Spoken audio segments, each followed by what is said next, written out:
नकली आदिवासी हैं, फर्जी आदिवासी हैं। 65 वर्ष पहले अगर आदिवासियत अपने डीएनए की जांच करा के कह रहे हैं कि हैं, तो हम कह रहे हैं कि भारत सरकार भी आपका डीएनए जब चेक करेगी तब भी आप आदिवासी नहीं कहलाएंगे। संवैधानिक तरीके से मांग रखने वाले लोग असंवैधानिक तरीके से रेल टेका का कार्यक्रम, अधिनियम 1996 का लगातार इन लोगों ने विरोध किया है। ये कुर्मी समुदाय के लोग हमारा दर्द नहीं समझ सकते हैं। क्या कुर्मी समुदाय के लोग वाकई आदिवासी हैं? ओपन धमकी दी है कि इसको नेपाल बना करके रख देंगे। निर्भीक साहस और अपनी बेबाक अंदाज के लिए जाने जाने वाली निशा भगत आज हमारे साथ में है। कई मुद्दों पे उनसे चर्चा करेंगे। होटल मैनेजमेंट किया है, पत्रकारिता किया है और राजनीतिक करियर में फिलहाल वो सक्रिय हैं। कैसे देखते हैं अपनी इस पूरे जीवन शैली को? सीधे जुड़ते हैं निशा भगत जी से। सबसे पहले तो बहुत बहुत स्वागत है निशा जी। क्या कहना चाहेंगे, इतनी कम उम्र में इतनी सारे फील्ड में आपने अपना किस्मत आजमा लिया है? सबसे पहले आपके चैनल के माध्यम से जितने भी दर्शक हैं, मुझे देख रहे हो, श्रोता हैं, उनको मेरा जोहार, जय धर्म में। और आप की पूरी टीम को मैं धन्यवाद देती हूँ कि एक आदिवासी गरीब बच्ची का आप लोगों ने इंटरव्यू लिया और उनकी बात को समझने की और आदिवासी समाज की जो ज्वलन मुद्दे हैं अभी, उसको आप प्रखरता से दिखाने का काम करें। इसके लिए तमाम आपकी टीम को धन्यवाद देती हूँ। वर्तमान में मैं यही कहूंगी कि जेल कैंप में आप रही हैं, अभी फिलहाल किसी पार्टी से नहीं जुड़ी हुई हैं, सामाजिक कार्यकर्ता के रूप में जानी जा रही हैं। जेल कैंप से निकलने का मेन कारण आपका क्या रहा है? क्या कुर्मियों के विरोध जाना या आदिवासियों का पक्ष रखना? देखिए, सबसे बड़ी बात है कि मैं एक आदिवासी बेटी हूँ और जिस समाज के परिप्रेक्ष्य में लगातार अपने जीवन को मैंने जो झोंका है कि मैं समाज के परिप्रेक्ष्य में ही काम करूंगी। अगर मैं अपने समाज की बात नहीं रख पाती और अपने पार्टी की चमचाईगिरी करती तो शायद मैं जेल कैंप से नहीं निकाली जाती। लेकिन मैंने अपने समुदाय की बात, अपने समाज की बात, अपने रूढ़िवादी परंपरा को मानने वाले इस देश के प्रथम नागरिक जो आदिवासी हैं, उन्हीं की मैं संतान हूँ, उन्हीं की मैं बेटी हूँ। और हमने सिर्फ अपने समाज के प्रति एक बेटी होने का फर्ज अदा किया। उसका मुझे जेल कैंप से निष्कासन के रूप में एक लेटर दिया गया, वो भी सोशल मीडिया के माध्यम से। इससे पता चला मुझे कि ये जो जेल कैंप है वो कुर्मियों की पार्टी है और मुझे इससे फ़र्क नहीं पड़ता है, क्योंकि जिस समाज के लिए मैं अपनी आवाज़ को बुलंद की हूँ वो समाज मुझे आज सराखों पे बिठाया है और मेरा समाज जो है अपने हक और अधिकार को लड़ने वाली बेटी को सम्मान दिया है। कुर्मियों से आदिवासियों को इतना समस्या है क्या? कुर्मी तो सिर्फ मांग रहे हैं कि हमें एसटी में शामिल किया जाए। क्यों इतना मुद्दा है? देखिए, संवैधानिक तरीके से मांग रखने वाले लोग असंवैधानिक तरीके से रेल टेका का कार्यक्रम किया इन्होंने। हमने उसका विरोध भी किया, लेकिन संवैधानिक तरीके से किया। एक जगह सामूहिक तरीके से एकत्रित होकर के अपनी बातों को बेबाकी से रखते हुए केंद्र की सरकार तक बात को पहुंचाने का काम किया है। लेकिन इन लोगों का जो भाषा और इन लोगों का जो सोशल मीडिया में ट्रॉल आज पूरा झारखंड ही नहीं पूरा भारत देख रहा है कि कुर्मी समुदाय जो आदिवासी बनना चाहता है और आदिवासी बेटियों को, आदिवासियों को किस तरीके से गाली गलौज कर रहा है। और ये कुर्मी समुदाय के लोगों ने जो अपने चैनल के माध्यम से, अपने सोशल मीडिया के माध्यम से इन लोगों ने ओपन धमकी दी है कि इसको नेपाल बना करके रख देंगे। तो इन लोगों का मानसिकता झलकता है कि ये संविधान को नहीं मानते हैं। चूंकि कुर्मी समुदाय के लोगों ने बार बार आग्रह किया कि हमें आदिवासी में शामिल किया जाए, सरकार को आवेदन भी दिया और कई बार आग्रह करने के बाद उनको जब जब उनका प्रतिक्रिया मिला है तब तक नकारात्मक ही मिला है। टीआरआई की रिपोर्ट ये नहीं मानते हैं। संविधान के तहत जितने भी रिपोर्ट्स दी गए हैं उनको फर्जी ये लोग मानते हैं। ये खुद नकली आदिवासी हैं, फर्जी आदिवासी हैं। अगर ये वाकई आदिवासी हैं तो इनसे पूछिए, जो ये लोग कहते हैं कि आदिवासी जो है हमारे संस्कृति से मेल जोल खाता है, तो उनसे पूछिएगा जरा कि आदिवासी बना नहीं जाता है, पैदा हुआ जाता है। यही सेंटेंस जो है हमारा मुझे कुर्मी समाज से अलग किया और अपने समाज की बेटी होने का मुझे प्रमाण दिया कि आदिवासी पैदा होते हैं, बने नहीं जाते हैं। और लगातार मैं इनका विरोध कर रही हूँ और करूंगी। और मैं कहना चाहती हूँ इन कुर्मियों से, अगर आप 65 वर्ष पहले अगर आदिवासियत अपने डीएनए की जांच करा के कह रहे हैं कि हैं, तो हम कह रहे हैं कि ये भारत सरकार भी आपका डीएनए जब चेक करेगी तब भी आप आदिवासी नहीं कहलाएंगे, क्योंकि ऑलरेडी भारत सरकार ने आपको संवैधानिक तरीके से जवाब दे दिया है। अगर इसके बावजूद अगर राजनीति होगी तो आदिवासी समुदाय इस बार चुप नहीं बैठेगा। और जो राजस्थान में मीणाओं ने जो आदिवासियत का हक सर्वप्रथम लिया है वो हम होने नहीं देंगे। आप सक्षम है, आप आदिवासियों को नीचा जात का समझते हैं, ये पूरा झारखंड जानता है।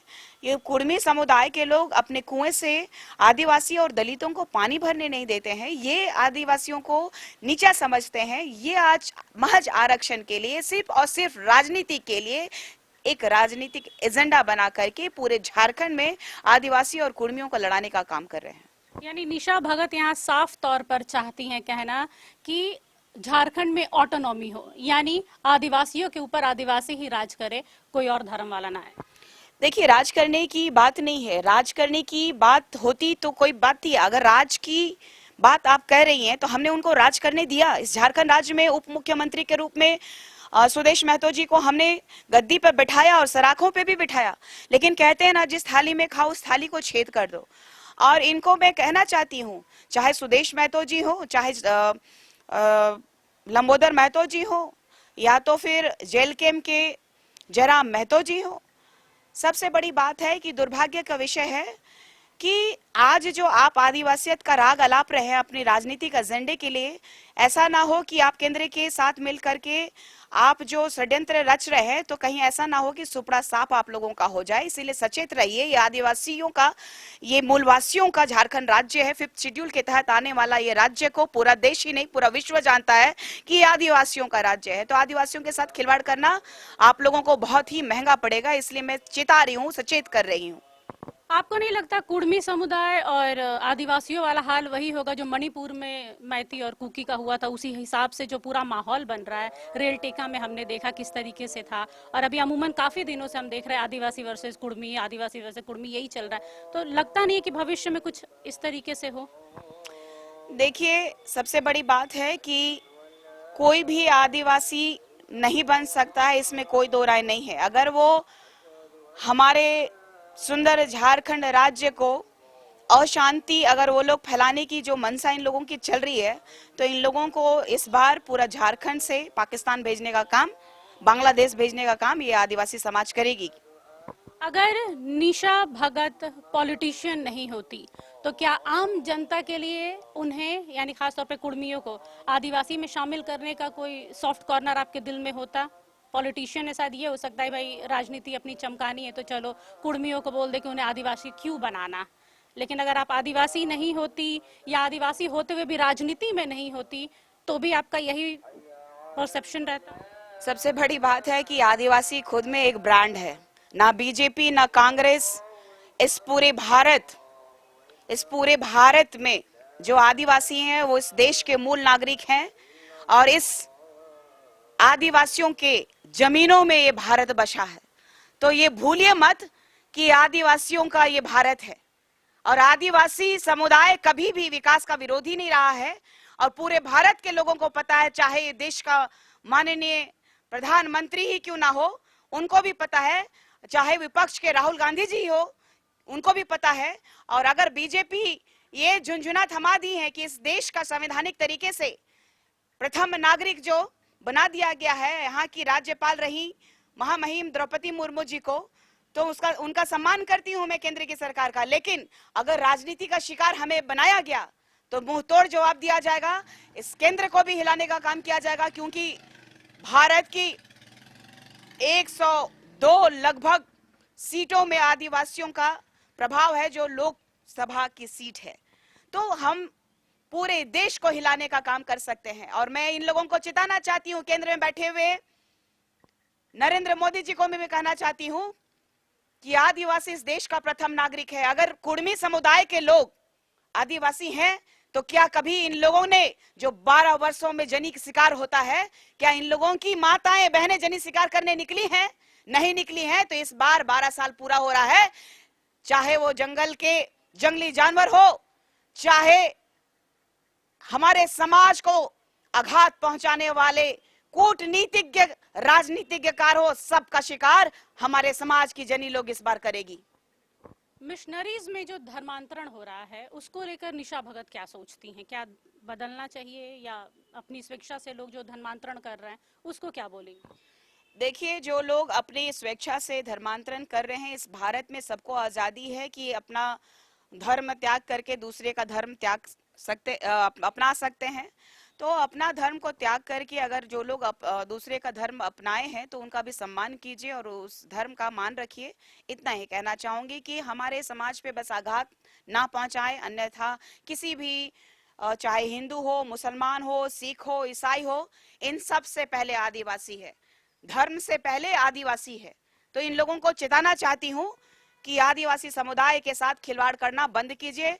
जो भाईचारा है हमारे बीच में उसको रहने दिया जाए, नहीं तो जो आने वाला समय में आदिवासियों का जो उलगुलान है, वो जो मुगलों ने देखा था, जो अंग्रेजों ने देखा था,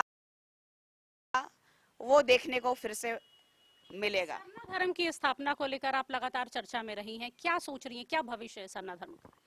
देखिए, चाहे ये लोग अभी रेलटे का कार्यक्रम कर रहे हैं और कुड़मी समुदाय के लोग कभी सरना धर्म कोड नहीं मांगे हैं, और पेशा अधिनियम 1996 का लगातार इन लोगों ने विरोध किया है। ये कुड़मी समुदाय के लोग हमारा दर्द नहीं समझ सकते हैं। क्या कुड़मी समुदाय के बहू बेटियों को आदिवासियों में शादी दिया गया है? हमारे समाज में चाहे हो मुंडा हो, खड़िया हो, उरांव हो, कई लोग, हम लोग एक दूसरे में बेटों का आदान प्रदान करते हैं। लेकिन क्या कुड़मी समुदाय के लोग वाकई आदिवासी हैं? सरना समुदाय के लोग जो है, सरना समाज के जो लोग हैं, अपनी मांग को लगातार उठा के रखे। और इस वर्तमान की गठबंधन में ये जो कांग्रेस की सरकार है, आदिवासियों को मटियामेट करने में कहीं किंतु परंतु इन्होंने नहीं छोड़ा है। हम सभी राजनीतिज्ञ पार्टियों को ये चेताना चाहते हैं कि आदिवासी समुदाय के साथ खिलवाड़ करना बंद कीजिए। पेशा अधिनियम कानून लागू होना चाहिए इस झारखंड राज्य में। और इस राज्य में आपने देखा है कि यहाँ के पूर्व मंत्री और कई पदाधिकारी भी सीएनटी स्पेटी एक्ट का उल्लंघन करते आए हैं। मैं आपके चैनल के माध्यम से ये भी कहना चाहती हूँ कि यहाँ के विधायक, यहाँ के मंत्री और यहाँ तक कि माननीय मुख्यमंत्री जी के घर में भी सीएनटी स्पेटी एक्ट का उल्लंघन आपको देखने को मिलेगा। दुर्भाग्य का विषय है कि ये झारखंड राज्य आदिवासियों का रूढ़िवादी परंपरा को मानने वालों का 5th शेड्यूल के तहत आने वाला ये राज्य में अभी जो वर्तमान में माननीय मुख्यमंत्री हेमंत सोरेन जी हैं, उनके पिता स्वर्गीय दिशम गुरु शिबू सोरेन जी भी पूर्व मुख्यमंत्री थे। आज हेमंत सोरेन जी की पत्नी विधायक है, आज हेमंत सोरेन जी के भाई विधायक हैं, और उनके एक भाई जो स्वर्गवासी हो गए, उनकी पत्नी भी विधायक रही। लेकिन ये 25वां साल चल रहा है झारखंड का, लेकिन उनके गांव का उद्धार अभी उनके पिताजी के जाने के बाद हुआ। वहां पर लाइट आया, सड़क आई, बनी वहां पे। तो ये दुर्भाग्य का विषय है कि इस झारखंड राज्य में सिर्फ परिवारवाद और अपना पॉकेट भरने का काम हो रहा है, क्योंकि ये झारखंड राज्य से ही पूरे देश का औद्योगिक क्रांति होता है। और यहाँ पर सबसे ज्यादा, इस देश में सबसे ज्यादा खनिज संपदा यही है। ये पहले हीरा नागपुर, छोटा नागपुर, चुटिया नागपुर, और ये आज झारखंड के रूप में ये जाना जाता है। तो हमारा ये झारखंड को, ये समृद्ध झारखंड को, जो आदिवासी जल जंगल जमीन के रक्षक हैं, उनको नस्तनाबूद करने की चेष्टा ना करें। जिस दिन प्रकृति के साथ आप खिलवाड़ करेंगे, ये पूरा देश देख रहा है कि प्रकृति के साथ खिलवाड़ करना कितना बुरा और घातक होता है। तो मैं सभी राजनीतिज्ञकारों को चिता रही हूं कि इस देश के प्रथम नागरिक और यहाँ के मूल नागरिक जो जल जंगल जमीन के रखवाले हैं, उनको छेड़ना बंद कीजिए, नहीं तो आपको जंगल क्या, कहीं शहर में भी जगह नहीं मिलेगी। निशा भगत को अगर किसी बड़े पार्टी से ऑफर आता है कि उन्हें ज्वाइन करे, तो क्या निशा भगत जाएंगी या फिर ऐसे मुखर होके, न्यूट्रल होके चलेंगी? देखिए, मैंने सभी पार्टियों को देख लिया है, और पार्टियों का जो एजेंडा है सिर्फ और सिर्फ किस तरीके से सत्ता में आना है। मेरा एकमात्र एक मूल मेरा उद्देश्य है अभी कि अपने आदिवासी समुदाय को संरक्षित कैसे करूं, और ये जो आदिवासी समुदाय को ठगने वाले जनता के द्वारा जनता के लिए बनाए गए प्रतिनिधियों को ये जवाब देने का भी समय है कि समाज को छलना कितना ही घातक हो सकता है। तो पार्टी से बड़ा हमारा आदिवासी ब्रांड है। आदिवासियों के परिप्रेक्ष्य में, अपनी माटी के परिप्रेक्ष्य में ही मैं काम करूंगी। आखिरी सवाल निशा जी कि क्या सच में कुर्मी को एसटी में शामिल करना चाहिए, हाँ या ना? ना तो क्यों, हाँ तो क्यों? कुर्मियों को आदिवासियों में किसी कीमत में शामिल नहीं होने देना चाहिए। आपको मैंने बताया था कि राजस्थान में मीना आज गरीब भील जनजाति के ऊपर हावी हो गया, ऐसे ही झारखंड में आदिम जनजाति और आदिवासियों का आरक्षण के लिए ये लोभी किस्म के कुर्मी समुदाय के लोग, परजीवी लोग आज आदिवासी का हक और आरक्षण के लिए अपना आरक्षण का इस मुद्दे को गरमा करके रखे हैं। ये राजनीतिक ये परिवेश है, इनको मैं चेताऊंगी और आने वाला पूरा झारखंड राज्य में इसका उलगुलान होगा कि आदिवासी पैदा होते हैं, आदिवासी बना नहीं जाता। Thank you so much.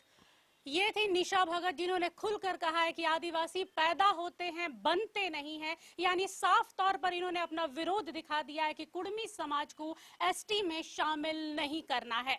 फिलहाल के लिए बस इतना ही। कैमरा पर्सन कौशल के साथ मैं निशा मिश्रा।